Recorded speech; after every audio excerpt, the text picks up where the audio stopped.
कर्मचारी एकता, कर्मचारी एकता, पंचायत सचिव संघ, पंचायत सचिव संघ, हमारी मांगे पूरी करो, हमारी मांगे पूरी करो। अभी तो ये अंगड़ाई है, आगे और लड़ाई है, अभी तो ये अंगड़ाई है, आगे और लड़ाई है। जय हिंद। मैंने की तरह के देशवानी रायपुर छत्तीसगढ़ से, और आप देख रहे हैं हंगामा न्यूज। इस वक्त हम पाटन में मौजूद है, जहां पर प्रदेश ग्राम सचिव की एक अनिश्चितकालीन हड़ताल यहां पर हो रही है। इस हड़ताल में इन लोगों की एक सूत्री मांग है शासकीयकरण। शासकीयकरण की मांग को लेकर के ये लोग यहाँ पर धरने पर बैठे हैं। ये धरना 17 तारीख से शुरू हुआ है, 17 मार्च से। अब देखना ये होगा कि ये अनिश्चितकालीन धरना यहाँ जो चालू हुआ है ये कब तक चलता है। इन लोगों के धरने में बैठने से पंचायत के सारे काम रुके हुए हैं। इस रुके हुए काम से काफी समस्या भी उत्पन्न हो रही है। अब देखना ये होगा कि इन सब का दोषी ये लोग किसे बनाते हैं। सरकार ने सत्ता में आने से पहले वादा किया था कि अगर वो सत्ता में आते हैं तो 100 दिनों के अंदर में शासकीयकरण कर दिया जाएगा, लेकिन आज तक शासकीयकरण नहीं हुआ है। आइए धरने में जो लोग बैठे हैं उनसे आपको जोड़ते हैं और आगे कुछ जानने की कोशिश करते हैं। धरने पे बैठने का कारण बताएंगे? हमारा एक ही मांग है, शासकीयकरण। भाजपा सरकार जब सत्ता में नहीं आई थी, चुनाव के पूर्व बोले थे कि जैसे ही भाजपा की शासन छत्तीसगढ़ में आती है तो ग्राम पंचायत सचिवों का शासकीयकरण किया जाएगा 100 दिन के अंतर्गत। लेकिन हम देख रहे हैं 6 माह बीतने के बाद भी कुछ नहीं किए। उसके बाद हम लोग जुलाई में 7 जुलाई 2024 को इंडोर स्टेडियम में एक सम्मेलन बुलाए थे, जिसमें सीएम साहब भी आए थे, साथ ही 4-5 मंत्री लोग भी आए थे, पंचायत मंत्री और समाज कल्याण मंत्री। उस समय मुख्यमंत्री जी बोले कि मैं पंचायत सचिवों के शासकीयकरण के लिए एक समिति का गठन कर देता हूं, जो 1 माह में रिपोर्ट देंगे।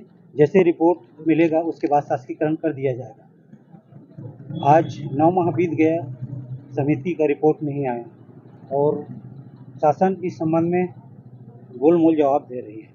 तो हम शासन के रवैये से आक्रोशित होकर आमरण अनशन पे, अनिश्चितकालीन आंदोलन पे बैठे हैं 18 मार्च से। 17 मार्च को विधानसभा का घेराव भी किए, लेकिन शासन अभी तक हमारी मांगों के संबंध में कोई प्रतिक्रिया नहीं दे रही है। छत्तीसगढ़ के प्रत्येक सभी सचिव जनपद पंचायतों में बैठकर अनिश्चित आंदोलन में बैठे हैं और सरकार के रवैये से काफ़ी आक्रोशित है। परिणाम यह है कि गांव में जो मूलभूत जो समस्याएं हैं वो यथावत पड़े हैं, क्योंकि पंचायत सचिव वहां पंचायत में नहीं जा रहे हैं तो सरपंच कुछ नहीं कर पा रहे हैं, क्योंकि उनको वित्तीय अधिकार नहीं मिल पाया है। जनता बहुत परेशान है। किसी शासकीय अधिकारी ने आकर के आप लोगों का कुछ बात सुनी है या यहाँ तक आए हैं? नहीं, अभी तक कोई शासकीय अधिकारी कर्मचारी नहीं आए हैं। ठीक, मांगे अगर पूरी नहीं होती तो आगे क्या रणनीति बना है? आप लोग कहाँ तक लेके जाएंगे इस आंदोलन को?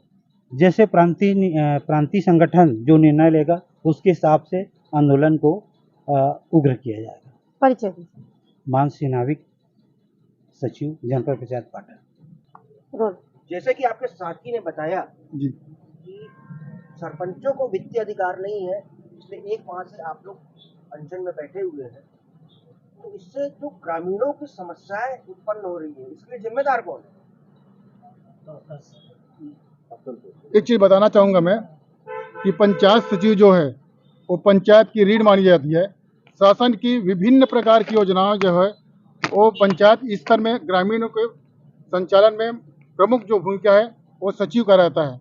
और हम आज 30 साल हो गए पंचायत सचिव के पद में आए हुए, और अभी तक जितने भी शासन आए सिर्फ हमको गुमराह करके रखा। पिछले कांग्रेस की सरकार में भी उन्होंने कहा था कि आप लोगों का शासकीयकरण करेंगे, लेकिन अभी भाजपा जो सरकार आई है उन्होंने अपने मैनिफेस्टो में, अपने घोषणा पत्र में मोदी की गारंटी इसमें लिखा हुआ है कि पंचायत सचिव का शासकीयकरण हम 100 दिन के अंतर्गत कर देंगे। और उन्होंने 7/7/2024 को रायपुर के इंडोर स्टेडियम में भी हमारे मुख्यमंत्री सहित सभी कैबिनेट के मंत्री आए थे। उन्होंने भी कहा कि आप लोगों की मांग जायज है, ये मोदी की गारंटी में है, हम उसको, हमारा कर्तव्य है, हम उसको पूरा करेंगे। लेकिन अभी तक उन्होंने नहीं किया, इसलिए हम लोग आज अनिश्चितकालीन ये जो आंदोलन में बैठे हुए हैं। साथ ही मैं ये बताना चाहूँगा कि हमारे बहुत से साथी रिटायरमेंट हो चुके हैं और रिटायर होने के बाद में उसके लिए रोजी रोटी की समस्या है, मतलब उसको कुछ भी नहीं मिल रहा है शासन से। हमारे एक साथी है ये ठाकुर राम साहू जी, इनका भी 14 माह बचा है। अब रिटायरमेंट के बाद ये क्या करेंगे, इनके पास तो कुछ जीविकोपार्जन को कोई साधन नहीं है। तो हम शासन से चाहते हैं कि मोदी की जो गारंटी में है उसको अतिशीघ्र पूर्ण करें। हम नहीं चाहते कि पब्लिक का काम रुके, हम तो फील्ड में काम करने वाले कर्मचारी हैं। हम शासन की जितने भी योजनाएं हैं और आम लोगों को हम लाभ दिलाने का ही काम करते हैं। वर्तमान में पंचायत सचिवों का मानदेय क्या है?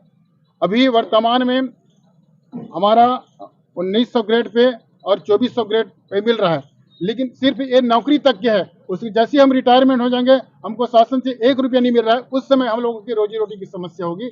उसके लिए हम लोग शासकीकरण की मांग कर रहे हैं और जो शासन जो अपने मैनिफेस्टो में रखा है उसको हमको दे दे। हमको ये नहीं है कि हम लोग अनिश्चितकालीन हड़ताल में जाए, हम तो काम करने वाले में से जब हैं। आप सर्विस ज्वाइन किए थे जी। तब आपको जानकारी थी कि ये नियमित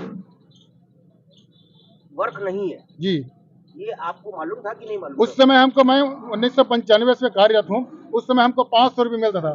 500 रुपये मिलता था जरूर, लेकिन हम ग्रामीण में थे, गांव में रहते थे, गांव में रहकर के काम के पार्ट समय काम करते थे, फुल काम नहीं करते। आज वर्तमान में ऐसी है कि हम लोग 24 घंटे काम करते हैं। रात रात को व्हाट्सएप के माध्यम से हमको जानकारी देना पड़ता है, सुबह से लेकर के शाम तक के हमको काम करना पड़ता है। यहाँ तक कि 5 बजे अपना ड्यूटी खत्म होने के बाद भी वहाँ कॉन्फ्रेंस के माध्यम से जुड़ना पड़ता है। शासन की विभिन्न प्रकार की योजनाओं को अधिकारी को हमको जवाब देना पड़ता है। सामान्यतः एक पंचायत सचिव को कुल वेतन कितना प्राप्त हो जाता है? अभी हम लोग 30 साल सर्विस कर चुके हैं, 1995 से हमको 49,000 समथिंग आसपास पेमेंट मिलता है। परिचय दीजिए। मेरा नाम नरेश कुमार पटेल है, पंचायत सचिव जनपद पंचायत पाटन से। तब तक बने रहे हमारे साथ और देखते रहिए हंगामा न्यूज़।